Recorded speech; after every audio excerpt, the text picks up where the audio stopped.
Basta panibagong araw at panibagong vlog na naman tayo ngayon mga Amsdak. Hi. Ito. Oh, it's broken. Oh, the corner was broken. Well, this is broken here. Ah, that one.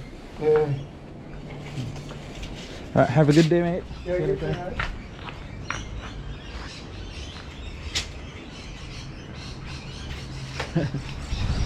So inaayos nila mga Amsdak kasi nasira yung ano, yung bubong. I think para dahil yun sa ano, yung ulan ba. Yung nasira. Grabe ang lamig na dito sa Australia mga Amsdak, particularly dito sa Sydney. Dito sa lugar namin, sobrang lamig na. Check natin yung ano mga Amsdak, check natin yung letters kung meron bang ano, meron bang mailbox.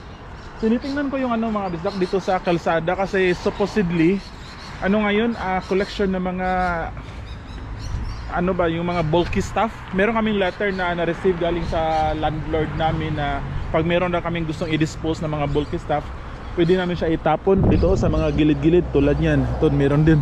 Kaya ngayon, chinek ko kung merong marami kasi gusto kong i-vlog o ipakita sa inyo pero parang walang nagdi-dispose ngayon.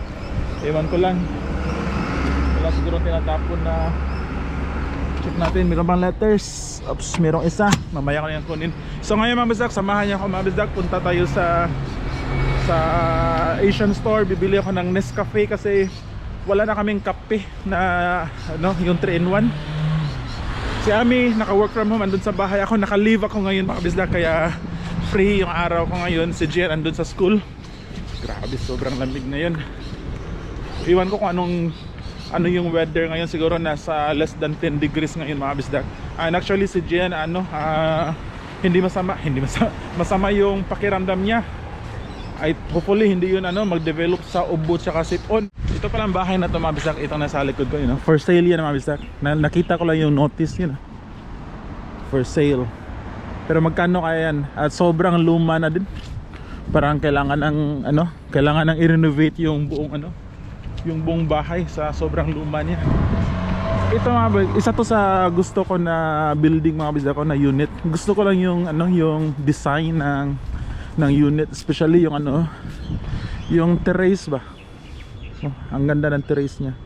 Napakalaki, tapos facing towards sa kalsada. Dahil malapit lang sa mga tindahan, sa mall. Pero nakapag-decide pala kami ni Ami na this year hindi muna kami lilipat ng unit. So doon muna kami sa bahay namin kasi parang parang nakakapagod na maglipat-lipat.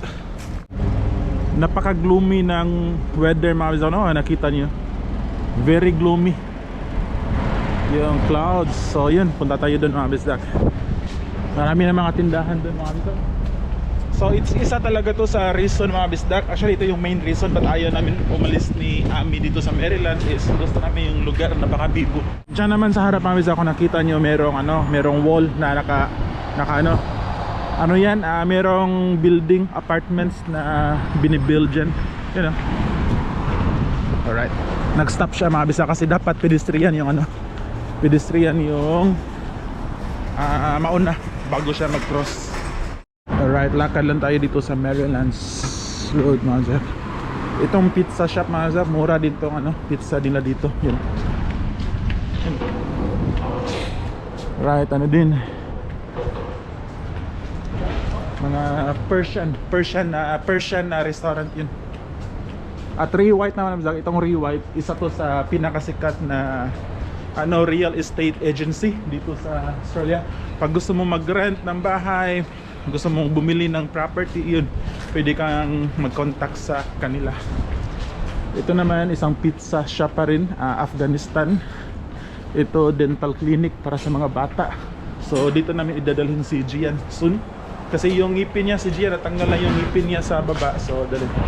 Domino's Pizza. So kung napansin nyo mga Amsdak, sobrang daming mga shops dito, At yung sabi ko sa harap niya, merong kino-construct na dyan, kino-construct na apartments, buildings. Ang lamig, grabe. Meron ding dito mga Amsdak, cash converter. Malapit lang kami sa cash converter dito sa Maryland. So daanan natin yung cash converter mamaya mga bisdak. Ito naman nagbebenta ng mga protein shake mga bisdak. Gusto mo magpalaki ng katawan. Yun, grabe yung laki na ng katawan. Yun, punta ka dito sa Ragarok Supplement. At ito yung cash converter. Yun, nagbebenta ng mga second hand na mga gamit. Generator. Mayroong lumang generator. Hindi na tayo papasok dyan mga bisda kasi magkano kayong tika lang, magkano kayo itong monitor? $100.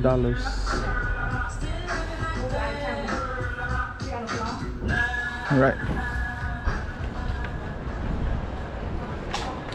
naghanap kasi ako ng monitor mga bisda kasi yung monitor na gamit ko sa bahay galing yun sa office. And then kailangan ko na siyang isauli sa office, no.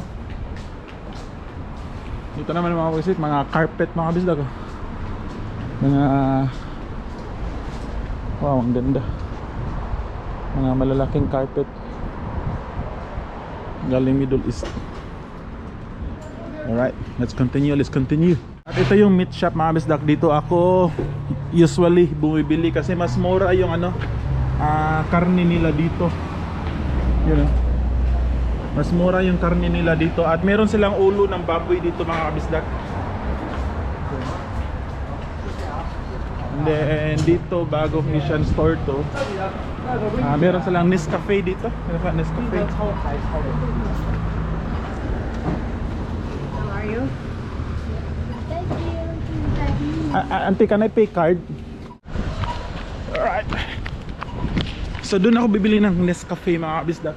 Doon kay ate, pero gusto ko kasing pumasyal doon sa Filipino store doon kay ate. Kumustahin lang si ate na at bibili tayo ng ensaymada. Pero yun lang yung bibilin ko sa kanya kasi for today. Ito palang tindahan na to mga bisag. Dito ako mostly bumibili ng mga gadget. Yung mga charger, mga holder ng telephone. Kasi mura sila. So doon tayo bibili ng Nescafe tsaka mga pancit canton. Merong Chinese restaurant, merong Asian store doon, Chinese store. And then meron sila mga Filipino products. So sabi ni Ami, itry ko doon pumunta doon. So nakita niyo naman mga bisdak, di ba, na sobrang daming tindahan dito sa Maryland Roads. Napakabibo niya na lugar. At hindi din ganun ka populated or crowded, kaya gustong-gusto namin dito. So ngayon punta tayo doon kay ate sa Filipino store. Alright, so malapit na tayo dito kay ate mga bisdak. At yung harap yan, yan yung mall, Stockland Mall yan, kay ate doon. So ito mga bisdak, merong sign no alcohol. Ibig sabihin sa area na to, itong area na to dito, para siyang mini park. Bawal mag-inom-inom dyan or magdala ka ng alcohol. Pero yung ginagawa ng mga makukulit na mga kabisang, yung iba, yung bottle of wine nila or whiskey, nilalagay nila sa ilang paper bag para hindi makita na meron silang dalang alcohol. Dito mga kabisang, furniture store siya. Furniture store na pizza shop to isang Atish Pizza Shop. Yun yung mall mga bisaka. Yun yung mall dyan. Tapos yung tindahan naman ni ate is andun sa unahan. Computer stores.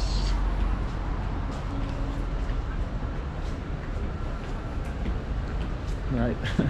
Nakaka-enjoy din dito mga bisdak talaga sa area namin. Kahit maglakad-lakad ka lang, no? Para siyang stress reliever din. Ma-divert yung iniisip mo, yung otak mo ba, mawala sa trabaho mo sa office. Ito mga sapatos. Ano ito dito? Mga sapatos. Alright, so malapit na tayo dito sa tindahan ni ate mga bisdak. Yung Pilipinas, baka sirado pa no. Yun no. Ito mga bisdak, ano to siya? Napakasikat na tindahan nito. Ganito. Ano siya? Chocolate store. Para mga sweets, mostly sa sweets, sa desserts. Ganito yung tindahan ni ate. Phil OZ Asian Mini Mart.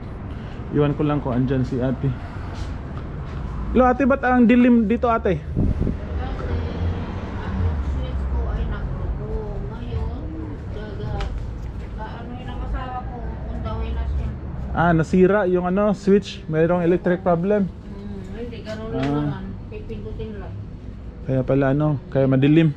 Pindutan lang naman niya ang may ano, na jam. Ah, Katandaan na rin siguro anak. mata matandaan. Mas matanda pa kaya no. Matanda na. Kailangan ng palitan. Kumusta ate, ang lamig na no? Ano ko sinabi yung pala, kaputulan. Sobrang lamig na. Ginaw na ang Australia. Kaya nga eh. Uwi na tayo ng Pinas kasi doon mainit. Hindi, mas okay pa rin dito ate kahit malamig. Daming problema sa Pinas. Nag-aaway na ngayon kung sino daw yung next na president natin. Si Pacquiao. Gusto mo ba si Pacquiao ate or si ano? Oo. Iwan ko sa kanila. Yan, dito na tayo kay ano, kay Scott Morrison. Gusto ko lang ng ensaymada ate. Meron ka ensaymada? Kaya na. Li- Parating lang. Ah, saan? Ah, bago to? Yes, ngayon lang. Ah, sige, sige. Alright, mga bisdak. So, nakabili na tayo dun ng tinapay kay ate. So, yung nabili ko is ensaymada tsaka pandesal. So, dyan kay ate mga bisdak, ano siya, Filipino store. Pero, meron kasi mga Pinoy na nagde-deliver sa kanya ng mga tinapay tulad ng pandesal tsaka ensaymada. Kaya ayun, sabi niya fresh daw yung ano niya. Dito na tayo dumaan. Fresh daw yung ano, tinapay na dineliver ngayon sa kanya. Kaya saktong-sakto daw yun. Pakita ko sa inyo mga bisdak.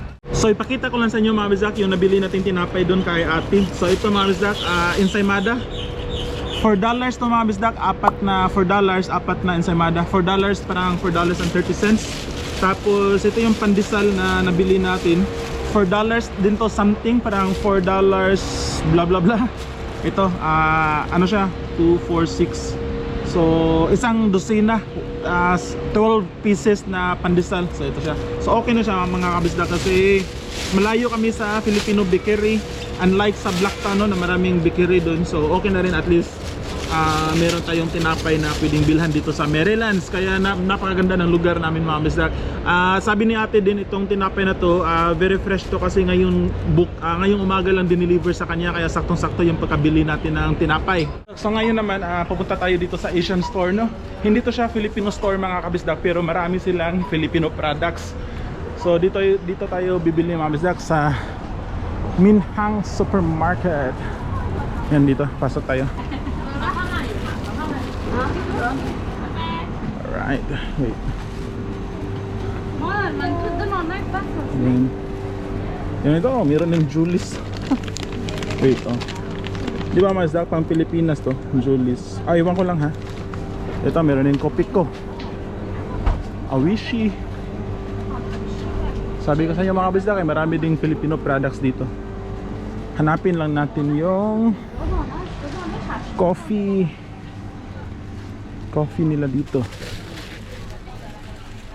Si Ami mga bisdak, gustong gusto niya bumili dito. Lagi yung dumadaan dito. Parang stress reliever yung ano, yung... Hi, do you have coffee here? Coffee? Coffee? Yeah, the Nescafe. There. I want the Nescafe. Go in the front. Alright, okay, thank you. Dito daw, yung Nescafe. Saan ba yun?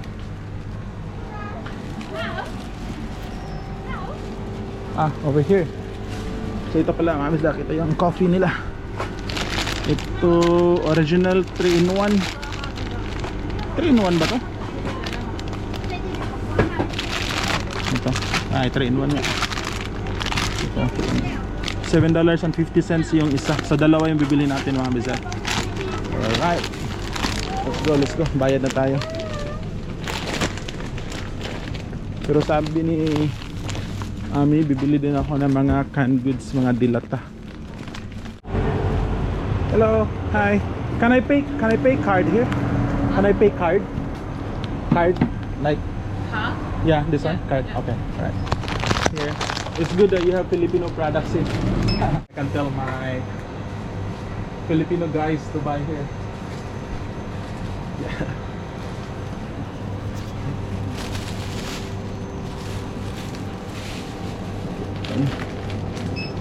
Okay. Alright, thank you so much. This is a new one, right? Because before it's the lady, and she doesn't accept card before. That's why I don't come here. Then I pass by. Oh, it's a new store. No, I need copy. Okay. No, I need receipt. Okay, thank you so much. Alright mga bisdak, so ang dami nilang Filipino products dito mga bisdak. So ngayon mga bisdak, uwi na tayo ng bahay, no? And then mamayang naka-leave ako ngayon, mamayang alas 2:30 ng hapon, kukunin natin si Gian sa school.